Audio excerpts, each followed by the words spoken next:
Bharat చైనాలను నరకంతో పోలుస్తూ America అధ్యక్షుడు Donald Trump letter share చేయడంపై అనూహ్య స్పందన వచ్చింది. దీనిపై ఘాటుగా కౌంటర్ ఇస్తూ ఎక్స్లో పోస్ట్ చేసింది హైదరాబాద్లోని ఇరాన్ కాన్సులేట్. నాగరికతకు భారత్ పుట్టినిల్లని గుర్తు చేసింది. ఇరాన్ నాగరికతను తుడిచిపెట్టేస్తారని బెదిరిస్తోన్న వార్ క్రిమినల్ ప్రెసిడెంట్ ఉన్న దేశమే అసలైన నరకం అంటూ అమెరికా ట్రంప్పై విమర్శలు ఎక్కుపెట్టింది. డివైడ్ అండ్ రూల్ ఒక విధానమని, ట్రంప్ పాలించకుండానే విభజిస్తున్నారంటూ సెటైర్లు వేసింది ఇరాన్. ఇక వలసల విషయంలో భారత్ చైనాలపై ట్రంప్ అక్కసు వెళ్లగక్కారు. ఈ దేశాలు నరకాలు అన్నట్లు పోస్ట్ చేశారు. దానికే ఇరాన్ కౌంటర్ ఇచ్చింది.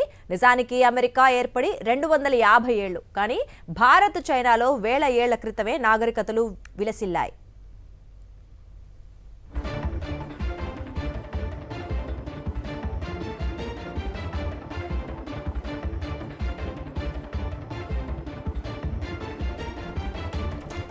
అటు భారత విదేశాంగ శాఖ కూడా ట్రంప్ వ్యాఖ్యలపై స్పందించింది.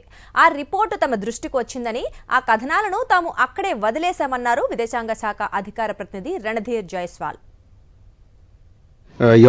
In regard to your second question, we have seen some reports. That is where I leave it. In regard to your second question, we have seen some reports. That is where I leave it.